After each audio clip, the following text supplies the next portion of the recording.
और देखिए, पश्चिम बंगाल में विधानसभा चुनाव अभी दूर हैं, लेकिन सियासत चरम पर है। मुख्य मुकाबला ममता बनर्जी की टीएमसी और बीजेपी के बीच है, लेकिन कांग्रेस वाम मोर्चे के महाजोत के हाथ में सत्ता की चाबी है, जो उसे ममता को सौंपनी है। आप कहेंगे ये क्या गणित हुआ? तो जानने के लिए देखिए हमारे सहयोगी विजय विद्रोही की यह खास रिपोर्ट।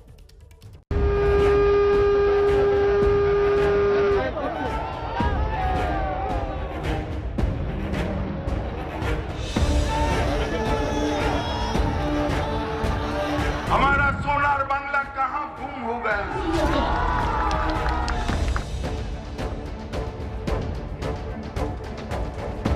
क्या चौकीदार किया है? क्या चौकीदार है? बंगाल चुनाव को लेकर शुरू में ही 2-3 बातें साफ कर दें। 1. चुनाव बड़ा संघर्षपूर्ण रहेगा। 2. बीजेपी और ममता के बीच बहुत कड़ा मुकाबला है। और 3. ममता ने पिछले लोकसभा चुनाव में बीजेपी को हल्के में लिया था, लेकिन इस बार वो ऐसी कोई गलती करने वाली नहीं है। चुनाव बहुत संभव है कि मई में हो, लेकिन उग्र और आक्रामक चुनाव प्रचार अभी से शुरू हो गया है। भारत माता की वंदे मातरम। पिछले 6-8 महीनों में 1 दर्जन से ज्यादा राजनीतिक हत्याएं हो चुकी हैं। बीजेपी ने मोदी मंत्रिमंडल के 10-10 मंत्रियों की ड्यूटी वहां लगा दी है, तो ममता ने भी पूरी ताकत झोंक दी है। लेकिन चुनाव में विकास हाशिए पर है। दोनों तरफ अपने अपने वोट बैंक के हिसाब से ध्रुवीकरण हो रहा है। ये सीढ़ियां सत्ता की तरफ ले जाने वाली सीढ़ियां हैं। एक सीढ़ी हिंदुत्व कार्ड की है, दूसरी सीढ़ी मुस्लिम कार्ड की है, तीसरी सीढ़ी सोनार बंगाल के नारे की है, चौथी सीढ़ी माँ माटी मानुष के नारे की।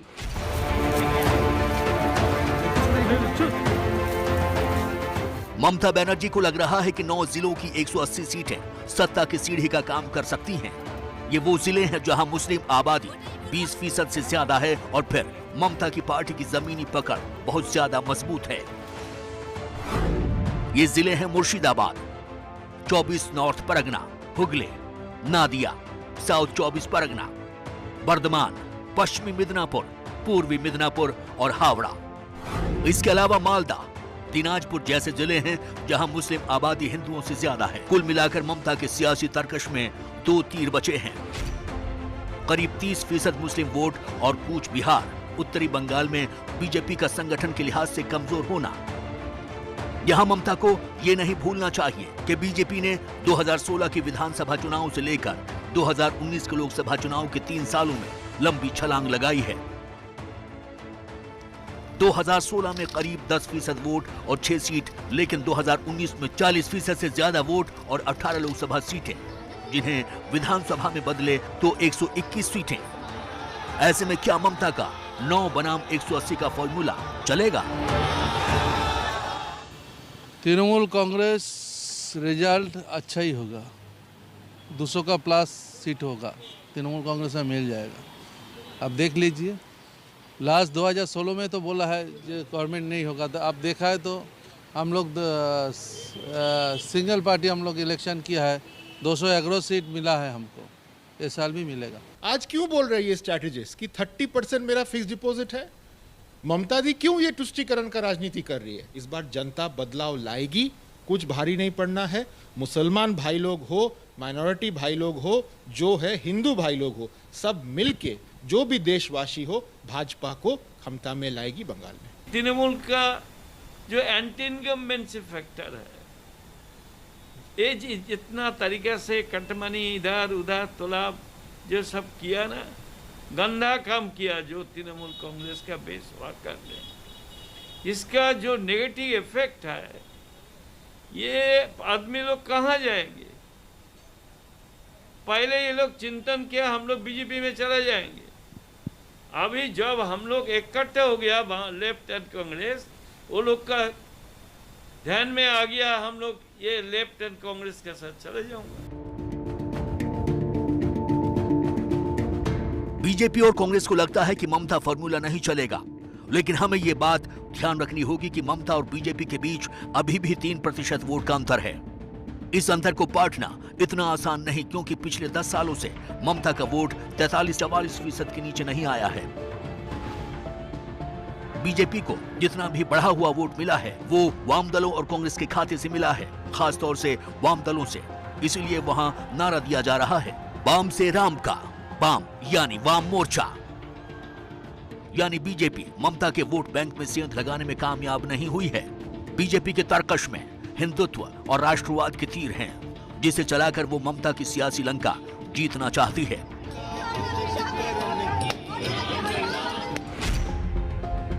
उधर ममता के सलाहकार प्रशांत किशोर का भी कहना है कि बीजेपी 70% वोटों के ही सहारे है। ऐसे में उसका स्ट्राइक रेट 70% होना चाहिए और 9 जिलों में 45% तक वोट हासिल करने चाहिए, जो उनकी नजर में संभव नहीं है। सत्ता की तरफ ले जाती ये सीढ़ियां आजमाई हुई हैं, बहुत जानी पहचानी है। बीजेपी ने इसे हिंदुत्व के कार्ड के नाम पर आजमाया, राष्ट्रवाद के कार्ड के नाम पर आजमाया। ममता बनर्जी ने मुस्लिम तुष्टीकरण यानी सेकुलरवाद के नाम पर आजमाया और कभी बंगाली अस्मिता के नाम पर आजमाया। बंगाल में विधानसभा की 294 सीटें हैं। जीतने के लिए 148 सीटों पर जीत जरूरी है। 2011 में विधानसभा चुनाव ममता ने कांग्रेस के साथ मिलकर लड़ा था, तब उन्हें 184 सीटें मिली थीं। ममता को 40% वोट मिला था और कांग्रेस को 9%। इस 9% में से भी आधा वोट तो ममता का था, जो कांग्रेस को ट्रांसफर हुआ था। 2011 में सीपीएम को 40 सीटें और 30% वोट मिला था। उधर 2011 में बीजेपी को 4% वोट मिला था और वो खाता भी नहीं खोल पाई थी। लेकिन 2014 के लोकसभा चुनाव में बीजेपी ने 17% वोटों के साथ 2 सीटें जीती थीं। लेकिन 2016 के विधानसभा चुनावों में ममता ने कहानी पलटी थी। तब ममता अकेले चुनाव लड़ी, 211 सीटें जीती और 45% वोट हासिल किए। तब सीपीएम और कांग्रेस ने मिलकर चुनाव लड़ा था। सीपीएम को 20% और कांग्रेस को 12% वोट मिला था। कुल मिलाकर बंगाल में 125 सीटें ऐसी हैं जहां मुस्लिम वोट 20% से ज्यादा है और ममता ने इन 125 सीटों में से 98 सीटें जीती थी। सब ममता बनर्जी को पास ही रहेंगे। ममता बनर्जी को मानुष विश्वास करता है। ममता बनर्जी जो डेवलपमेंट किया है, जो रास्ता घाट निकासी, जो पानी जान के लिए काम किया है, जो दत्ताबाद में जो काम किया है, तो ये तो सरकार काम किया। सरकार जो काम करता है उसको ही तो सरकार, वही सरकार को तो लोग वोट देगा ना। पिछले 10 साल के आंकड़े बताते हैं कि ममता अपने वोट बैंक को बचाने में कामयाब रही हैं। लेकिन इस बार भी क्या ऐसा ही होगा? इस बार एंटी ममता वोट बीजेपी और कांग्रेस वाम महाजोत के बीच बटा तो फायदा ममता को ही होगा और बीजेपी को नुकसान होगा। लेकिन ये तब होगा जब महाजोत मजबूती से चुनाव लड़ता है। अगर लोगों ने महाजोत को नकार दिया तो बीजेपी को सियासी फायदा मिलना तय है और वो बाजी भी मार सकती है।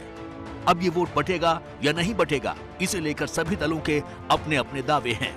किसी जगह में हमारा प्रॉब्लम नहीं है, हम लोग जीतेंगे। तृतीय बार ममता बनर्जी का सरकार होगा, जरूर होगा। 700 साथी का काम, कोई सबूत साथी का काम, सब डायरेक्ट हेल्प मिलता है। रूपोश्री का काम सब डायरेक्ट हेल्प मिलता है, तो लोग काय बदलाएगा। ये ममता दी जहां पे कंसंट्रेट करे, पूरा बंगाल में जो वोट होगा वो बीजेपी के पक्ष में आएगा। इस बार भी आप देखिएगा विधानसभा चुनाव में जो भी डिवीजन होगा सब भाजपा के तरफ ही आएगा। कांग्रेस और लेफ्ट हम लोग इकट्ठा होकर के मैदान पर उतार गया। हम लोग एजुकेशनल प्रोग्राम स्टार्ट कर दिया गया। ये अभी जो बंगाल में होगा ट्रेंगुलर कॉन्टेस्ट होगा।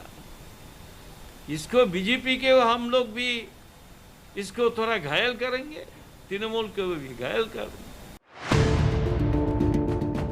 वैसे जानकारों का कहना है कि अगर कांग्रेस वाम महाजोत मुस्लिम वोटों में सेंध लगाने में कामयाब रही और असदुद्दीन ओवैसी की पार्टी भी कुछ हिस्सा अपनी झोली में डालने में कामयाब हुई तो ममता को झटका लग सकता है। बीजेपी भी यही उम्मीद कर रही है। उसे लगता है कि हिंदू, दलित, ओबीसी, आदिवासी वोट एक तरफा उसके पास आएगा और मुस्लिम कार्ड पिट जाएगा। मुसलमान भाई लोग हो, माइनॉरिटी भाई लोग हो, जो है हिंदू भाई लोग हो, सब मिलके जो भी देशवासी हो भाजपा को क्षमता में लाएगी बंगाल में। लेकिन बीजेपी को याद रखना चाहिए कि पिछले लोकसभा चुनावों में भी कांग्रेस और वाम दलों को कुल मिलाकर 12% वोट मिला था। अगर इस बार ये बढ़कर 15 भी पहुंच गया तो बीजेपी के लिए मुश्किल खड़ी हो सकती है। जानकारों का कहना है कि बीजेपी के लिए अपने वोट प्रतिशत में 2% की कमी का मतलब 50 सीटों पर हाथ धोना है। अलबत्ता अगर महाजोत का वोट 7-8% पर आ जाता है तो बीजेपी चमत्कार की उम्मीद कर सकती है। ये गठबंधन की सीढ़ी है जो विधानसभा तक पहुंचती हुई दिखाई नहीं दे रही, लेकिन बीजेपी या ममता को विधानसभा के दरवाजे तक पहुंचाने का मादा जरूर रखती है। विजय विद्रोही, एबीपी न्यूज। पश्चिम बंगाल की राजनीति गर्म है और अब तक पार्टी और नेता के नाम पर वाद प्रतिवाद के बीच अब बंगाल के कुछ महापुरुषों के नाम पर भी राजनीति शुरू हो गई। पहले विवेकानंद और रविंद्रनाथ टैगोर और ईश्वर चंद्र विद्यासागर के नाम पर कब्जा करने की कोशिशों के बाद अब एंट्री हो गई है नेताजी की। जी हां, नेताजी सुभाष चंद्र बोस की। नेताजी जिंदाबाद, सुभाष बाबू जिंदाबाद, सुभाष बाबू जिंदाबाद। उन्होंने वादा किया था बांटो और राज करो की उस नीति से उसको जड़ से उखाड़ फेंक देगा। आज नेताजी सुभाष चंद्र बोस का नारा है, बोलिए जय हिंद, जय हिंद, जय Hind. The BJP that is violating this very foundation through its communal propaganda.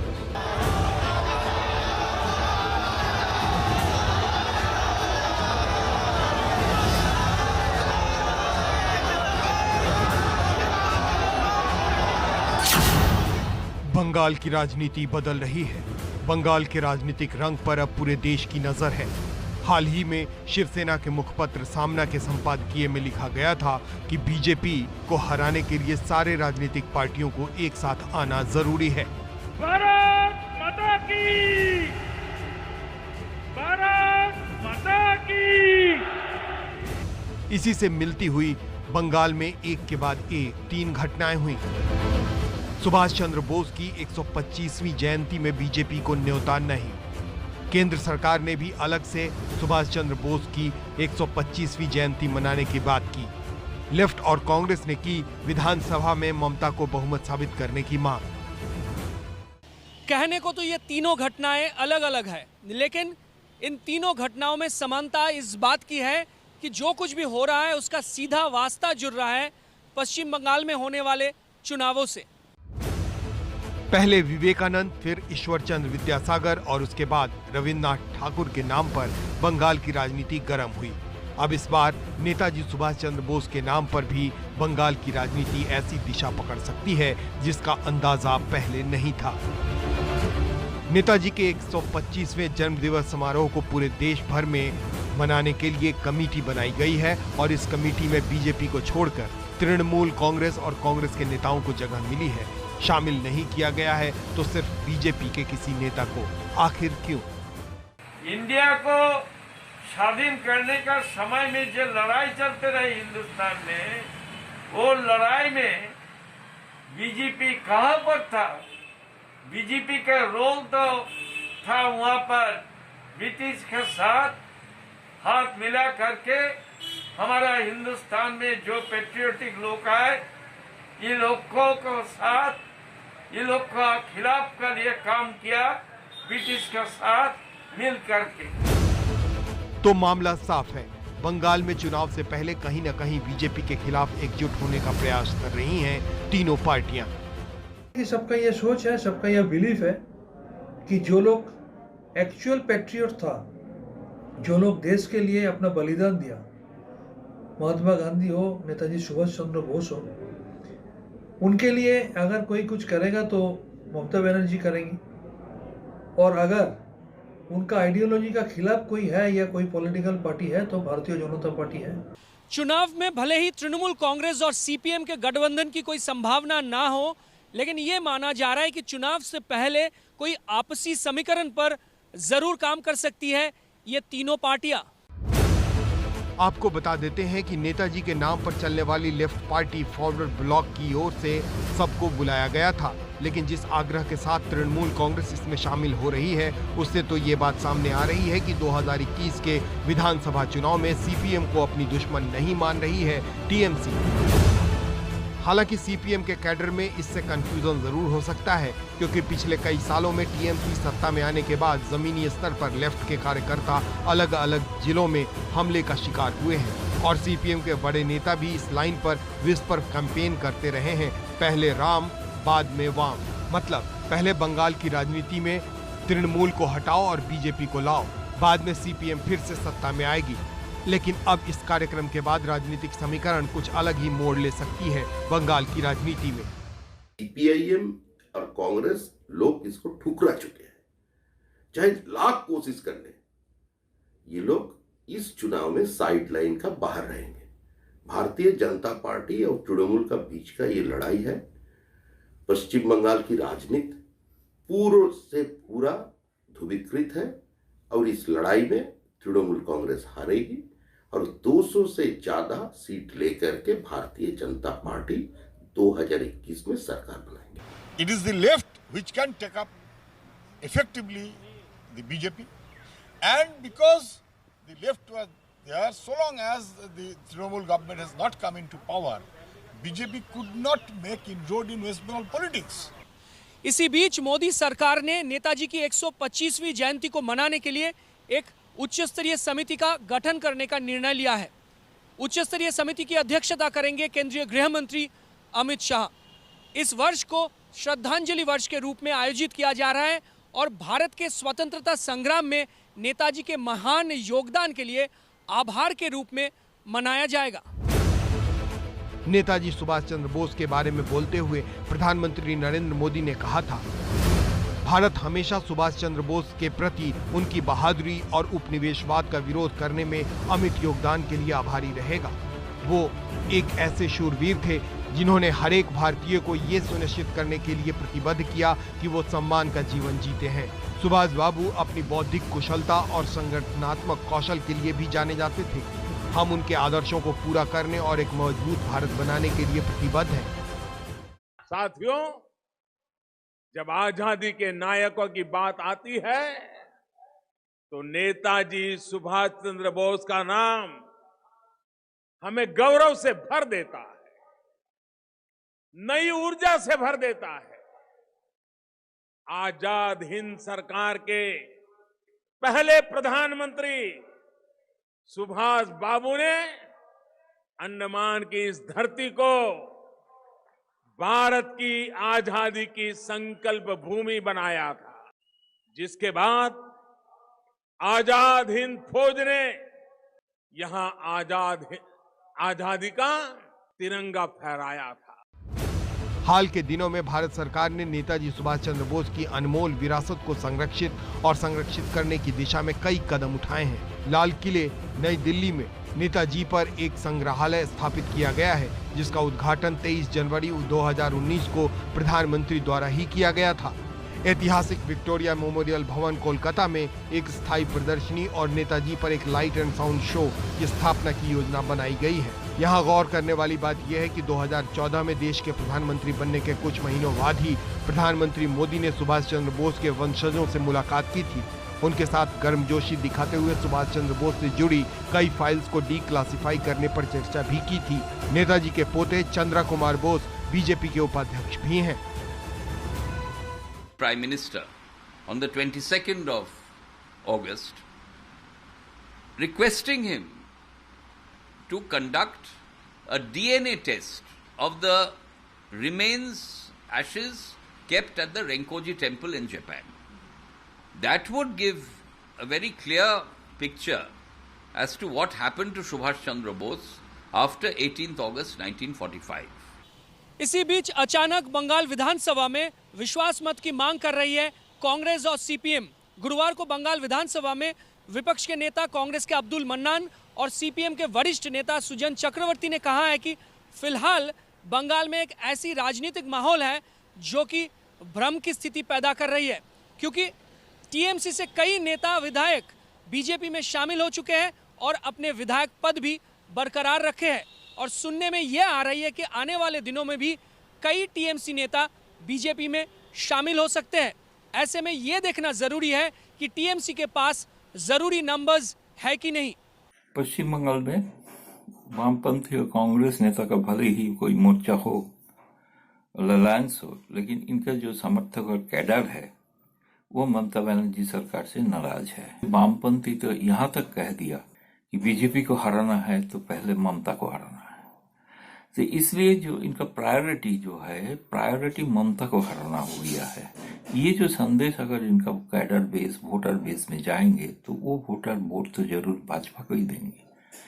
इसीलिए लग रहा है कि इस विधानसभा चुनाव में भी वामपंथी कांग्रेस का बहुत सारे वोटर जो लोकसभा में भाजपा को वोट दिए थे और इस बार भी वो वोट दे सकते हैं। यही वजह है कि कांग्रेस और सीपीएम मिलकर बंगाल विधानसभा में विश्वास मत की मांग उठाई है। कोई चिट्ठी तो अभी तक इस बात पर नहीं लिखी गई है, लेकिन सीपीएम और कांग्रेस ने गुरुवार को एक ज्वाइंट प्रेस कॉन्फ्रेंस करके इसकी मांग की है। शपथ लिया। आज जब देख रहा है कि उनका मंत्री चला गया, उनका कई विधायक चला गया, वो लोग अभी विधानसभा का सदस्य भी है, तो लोगों के मन में ये सवाल उठ रहा है कि अभी क्या उनका मेजॉरिटी नहीं है, तो कंफ्यूज हो रहा है जनता ने। तो कंफ्यूजन दूर करने के लिए हम मुख्यमंत्री को बस हम लोग अपील किया, आप लोग सदन में आस्था लेके आप लोग प्रमाण दे दीजिए, लोगों को दिखाइए कि सरकार में आपका मेजॉरिटी है। क्योंकि कम से कम 20-25 मंत्री कहता है कि ये सरकार ठीक से नहीं चल रहा है, सरकार को बदलना चाहिए, ऐसे बोल रहे हैं। अखबार में सब न्यूज। इन सारे हालात में राजनीतिक जानकार तो ये मानते हैं कि बीजेपी के अलावा बंगाल की पार्टियां टीएमसी के पक्ष में गोलबंद हो गई हैं और विश्वास मत की राजनीति में भी ममता को बड़ा और अविजित दिखाने की कोशिश की जा रही है।